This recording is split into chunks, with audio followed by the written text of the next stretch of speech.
Vi kigger videre, og det er Inger Rask, som vil fortælle os om menighedslivet i sognet. Det vil jeg nemlig. Og jeg kunne sagtens tale om menighedslivet i et par timer her, men jeg må ikke. Og der er så meget, der fortjener en nuanceret udfoldelse, men jeg vil nævne nogle eksempler på menighedsliv her i sognet, og jeg vil skitsere nogle hovedtræk. Og allerførst vil jeg sige lidt om søndagsskolearbejde her i sognet. Det har nemlig været her helt fra starten af, og endda lidt tidligere. Hvor siger du, jeg skal stå? Bag ved den her. Skal jeg stå bag ved den? Ellers så kommer du ikke med. Vi får opfanget dig. Okay. Det skal jeg nok gøre det meste af tiden.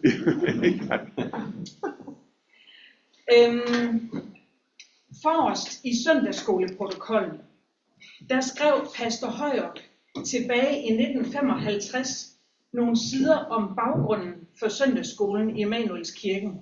Og I kan selv bladre i den over på bordet i højre side bagefter. Det fremgår, at der blev holdt søndagsskole i Søndervang-området fra 1911. I de første mange år foregik det i klasselokale på Søndervang skole. Og i 1936, da Emanuelskirken var blevet opført, så rykkede søndagsskolen over i krypten der. I stedet for nu at lægge bogen ned på bordet, jeg må heller ikke gå for langt væk, så giver jeg den lige til en, der har gået i søndagsskole deromme, fordi hun var lige ved at bladre i den, da jeg tog. Så kan du bladre lidt videre.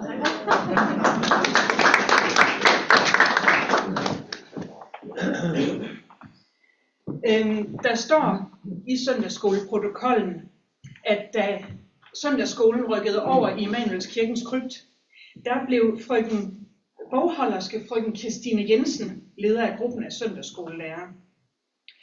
Pastor Højer skriver, at hun gjorde et enestående arbejde blandt børnene. Et arbejde, som sent vil blive glemt. Hun havde en sjælden evne til at vinde børnenes tillid og gik med liv og sjæl op i gerningen. Ofte hentede hun børnene i hjemmet for at tage dem med i søndagsskole. Og sikke en sang, der var i den tid. Frøken Jensen havde en sjælden evne til at lede sangen med sit orgelspil. Krypten var ofte helt fuld af børn, ja, overfyldt.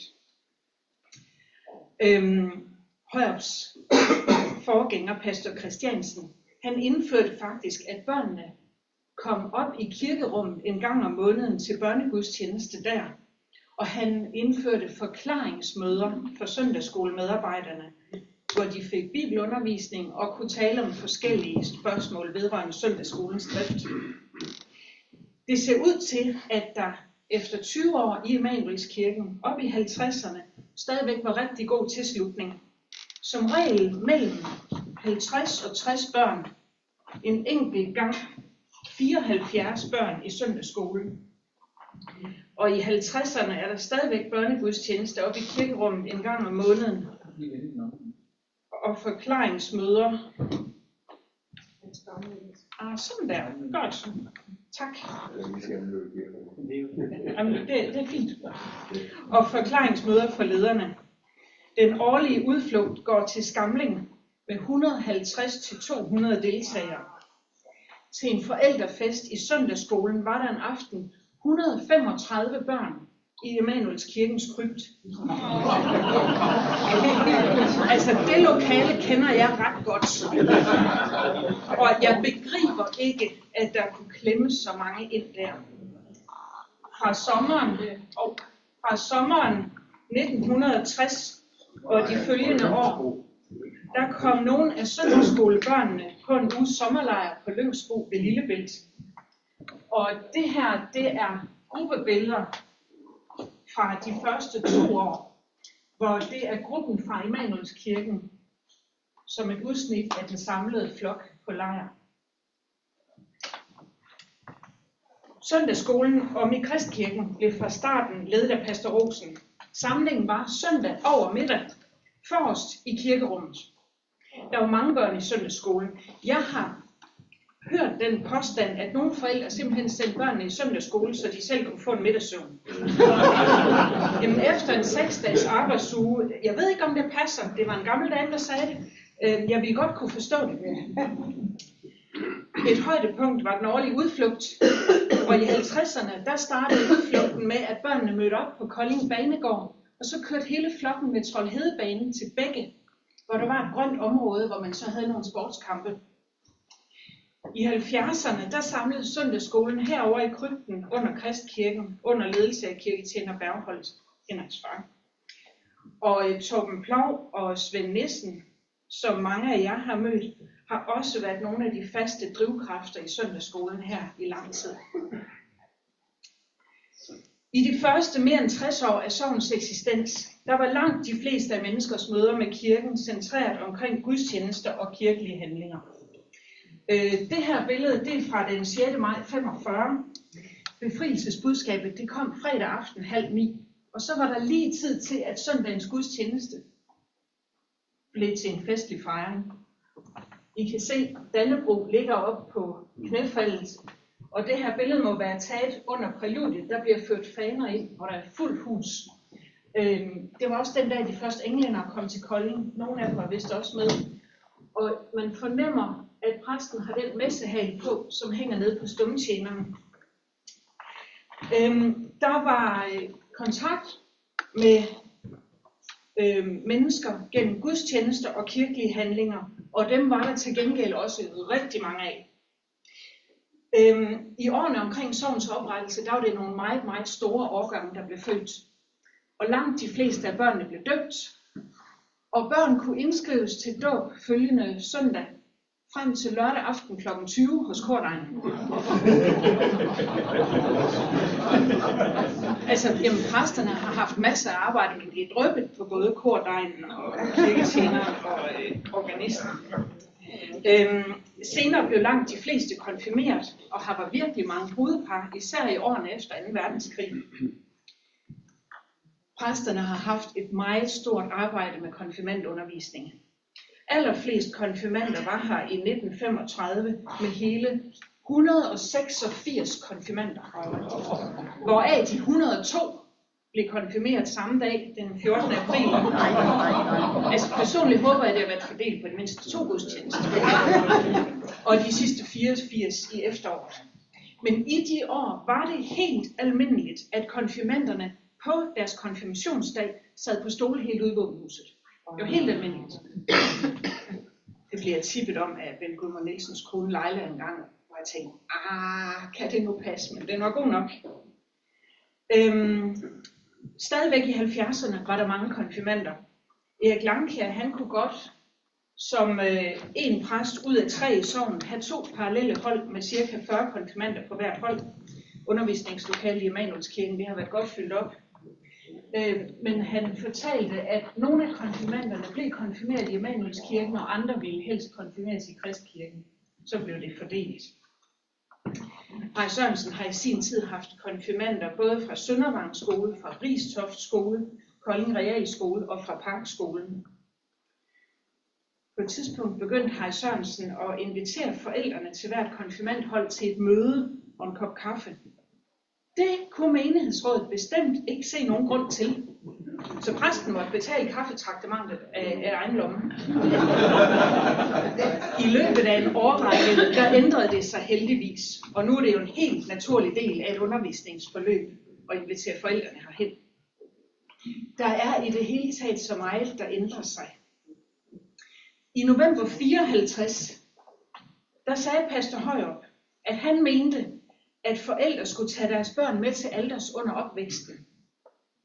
Det var ved et stort arrangement med forældre i søndagsskolen om i Emanuelskirken, han sagde det, og bagefter blev han citeret for det i avisen.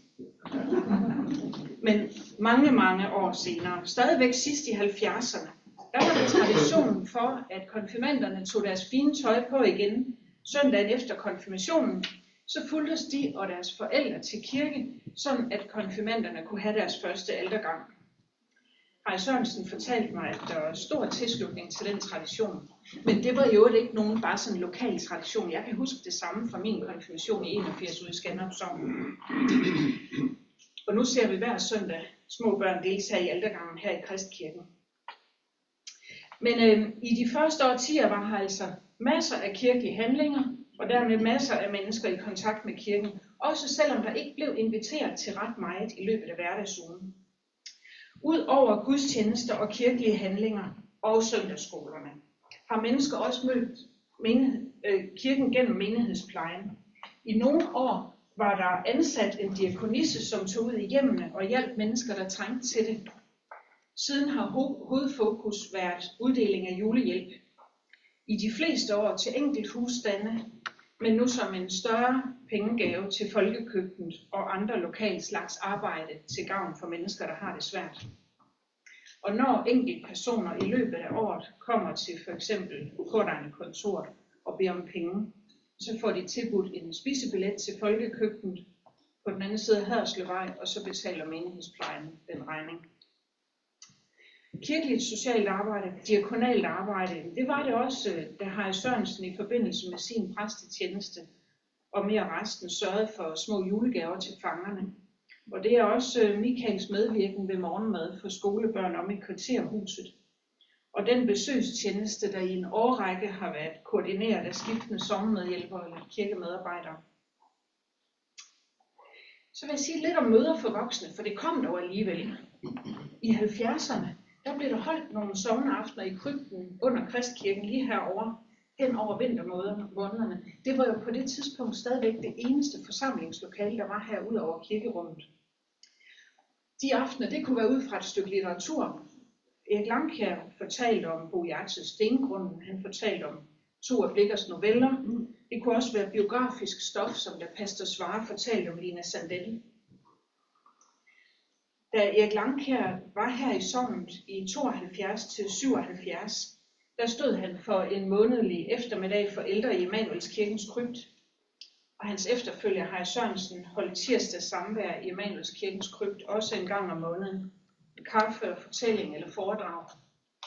Vist nok i efteråret 82 startede søndags samvær i krypten under Kristkirken. En månedlig søndag, primært for ældre, og det var Alfred Hansen fra Ottosgade, der stod for det indtil en gang midt i 90'erne. Sæsonafslutningen var en udflugt i bus, og billedet her, jamen det er fra kaffestoppet på sådan en sommerudflugt. Alfred Hansen ville gerne have, at nogle af kirkens ansatte tog med på sommerudflugten, og vi var flere, der deltog. Jeg husker især et år, hvor jeg kom til at sidde på bagsædet i bussen, sammen med Frans Brun og Karl Dahl. Der blev røget cigarer. Altså, jeg røg kun passivt, men jeg fik masser af røg. Og der blev fortalt soldaterhistorier. Karl Dahl, han havde som soldat set, hvordan den lille prinsesse Margrethe var blevet trillet rundt på Amalienborg Slotsplads i sin barnevogn. Frans Brun var noget ældre, men jeg må ærligt indrømme, det var langt hen på turen, før det gik op for mig, at hans soldater, det var soldaterhistorie, det var altså fra 1. verdenskrig. Søndags samvær har siden været videreført af skiftende sognemedhjælpere eller kirkemedarbejdere. En lille smule om koncerter. Her ser vi organist Alfred Poulsen og koret i forbindelse med en koncert. Og Jytte Hahn var lige ved at pege ud for mig og sådan finde ud af, hvem er hvem. Der er 4 billeder i et af ringbindene fra den tid der, og vist den er fra samme dag. I Emanuelskirken har der været holdt en lang række af adventskoncerter. De fleste af dem arrangeret af Martha Borg, som var organister i langt over 40 år. Og i Kristkirken en masse vidt forskellige koncerter hen over årene. Nogle med kirkens eget kor, og nogle med musikere udefra. Vidt forskellige genrer. Og meget svingende tilslutning. Det er kun meget få gange, at kirkerummet har været helt fyldt. Det var det tilbage i 70'erne, da det amerikanske kor New Hope sang. Men vi hyrede også en meget berømt organist fra New York, David Pissarro. Og der kom der altså kun cirka 10. Jeg har kun oplevet det der med folk i vindueskarmene til 7 døgn i Jerusalem. Når kirkekort løfter gudstjenesterne er en meget værdifuld og gennemgående faktor. Det var altså meget begrænset, hvad der foregik af menighedsliv i hverdagsugen i Kristkirkens sogn. Indtil det meget skelsættende år 1987. I kan se byggeriet af kirkebuen er i gang her. Da kirkebuen stod færdig, jamen der er virkelig et før og et efter. Straks rykkede Kirkens Korshærsklub ind med en ugentlig samling og den årlige bazar. Og nu blev det muligt at have en sammenkomst med servering efter udvalgte gudstjenester. For eksempel høstgudstjenester og fastelavnsgudstjenester. Her er fra høstgudstjenesten i 98. Det er Kolding Folkeblads fotograf, der har fanget, at børnene nåede op med deres høstoptog. Og der var godt nok en, der sagde, nej, at det var det Karin, der sagde, det er ikke, men i hvert fald det her billede, det er fra høstgudstjenesten. Jeg har muligvis fået klippet det op på et ark dernede, der ikke er fra samme dag. Men organist Søren Andresen tog harmonikaen med ud efter gudstjenesten, og hans kone ledede sådan nogle små sangleje for børn. Men så var der simpelthen sammenkomst i kirkebuen bagefter. I Henning Astrups præstetid her, han startede i marts 91. Vi fik ungdomsgudstjenester og familiegudstjenester, som involverede en hel del frivillige. Og i en årrække var her gudstjenester på engelsk ved Kammerlæs Bisvas nogle søndag eftermiddag. Og alle de her specielle gudstjenester, de blev efterfulgt af en sammenkomst med servering i kirkebuen. Karin Hensel trak i mange år et stort læs med kirkefrokosterne. Både hendes familie og mange andre har også været involveret i dem. Og Vivi Eriksen og Anders Knudsen og Sten Nissen og Paul Pedersen og mange flere. Nej, hvor er der blevet serveret meget mad i det her lokale. Det var også i 90'erne, at traditionen med julegudstjenester blev grundlagt. For dagplejebørn, for børnehavebørn. År efter år kommer her stadigvæk mange småbørn til fortællingen om den gang, hvor Jesus blev født, kombineret med julesalmer og et muntert indslag med Kalle Kanin. Og Kalle Kanin er den nutidige. I starten var det Albert, der kom, men det kostume blev slidt op.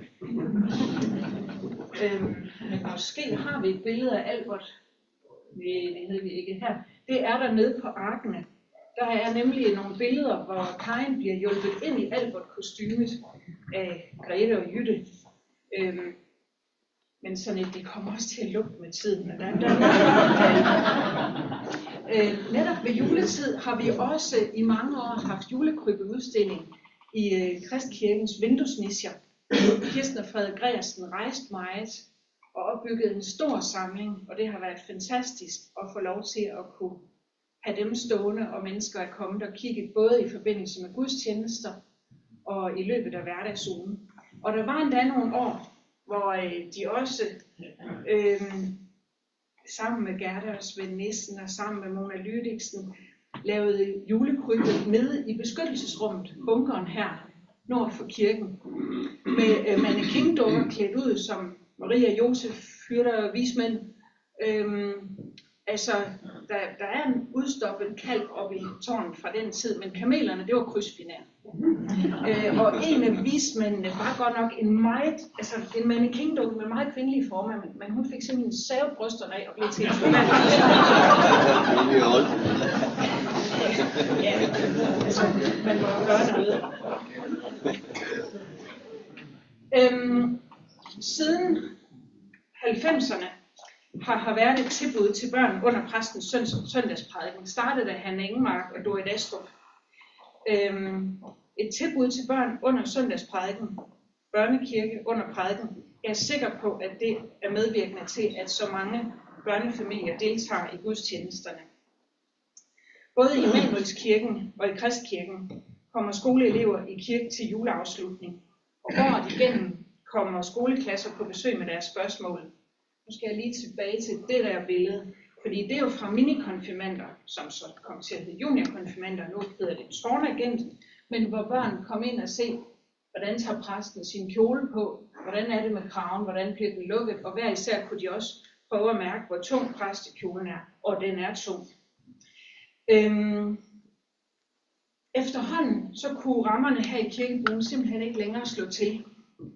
Selvom der også var arrangementer andre steder, for eksempel klubarbejde i det tidligere konfirmandlokale under præsteboligen på Haderslevvej.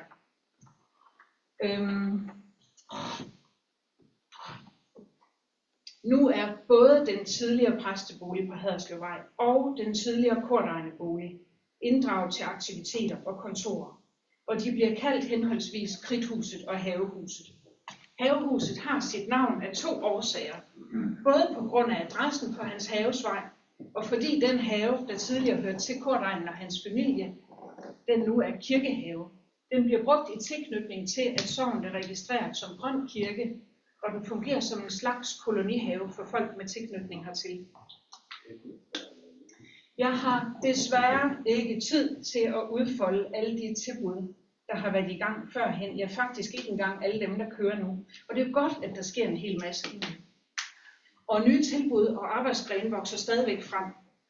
Afsluttende vil jeg lige nævne nogle af de måder, som kirkerummet bliver brugt på i nutiden. I de allerseneste år har for eksempel været nogle få lovsangsgudstjenester på fredag aftener med høj musik med organist Thomas som diskjockey med kulørt lysshow og det hele, hvor han leder fællessangen. Og modsat den høje musik på de aftener, er der også jævnligt et tilbud i kirkerummet, der hedder Hverdagsro. En stille samling med dæmpet belysning og ro til bøn og eftertanke, det er der faktisk i aften kl. 7:30. Og Messy Church efterfulgte ulvetime som en slags aktiv myldregudstjeneste på en hverdags eftermiddag. Populær især blandt småbørnsfamilierne og afrundet med fælles aftensmad. Men den centrale sammenkomst, det er stadigvæk søndagsgudstjenesten. Mange er i sving søndag formiddag. En række ansatte, koret og en hel masse frivillige, som bidrager ved at brygge kirkekaffe, byde velkommen i våbenhuset, skifte billederne på store skærmen, streame gudstjenesterne til dem, der sidder derhjemme ved computeren og følger med. Det startede i coronatiden. Optage prædiken til hjemmesiden, læse bibeltekster op, holde børnekirke. Der er tit også nogen, der spiller og synger, og nogen, der tilbyder at oversætte gudstjenesten for udlændinge. Sådan noget afhænger jo også i høj grad af de ressourcer og interesser, der er i personkredsen. Menighedslivet er meget varieret, og det forandrer sig hen ad vejen. Men formålet og hovedbudskabet, det er jo det samme. Når jeg tænker tilbage på 32,5 år her i menigheden, så har jeg godt nok oplevet meget storslået og meget spøjst. Mødt kendte personer i kirken, eller ja, jeg er faktisk også blevet fri til inde på Kordegnen kontor. Han var meget, meget fuld, men han havde blomster. Han havde blomster med, de var lidt visne. Og jeg sagde nej. Jeg har også været med til under et bryllup, at strømmen gik. Jeg nåede at se lyset gik, og tænkte, det er godt, Aarhus spiller endnu. Så sagde Aarhus, midt i op alle den ting. Der har været mange anderledes oplevelser. Men det, der står tydeligst i mig, det er alligevel mennesker, jeg har mødt. Gamle damer, jeg er kommet til at se op til ved at se deres levemåde. Gamle mænd, jeg har haft rørende samtaler med. Der er ikke nogen menighed, der er paradis på jord. Men jeg føler virkelig, at med det der personkendskab, vi over årene får til hinanden, det er med til at sige sådan, det er her, jeg har hjemme. Og som uperfekte mennesker, og som vidt forskellige lemmer på det samme legeme, så hører vi sammen som kirken. Det er jeg glad for at være. Og det tror jeg egentlig også, at dem her, de er. Det var vist til en konfirmanddag, en hel lørdags undervisning med højt humør.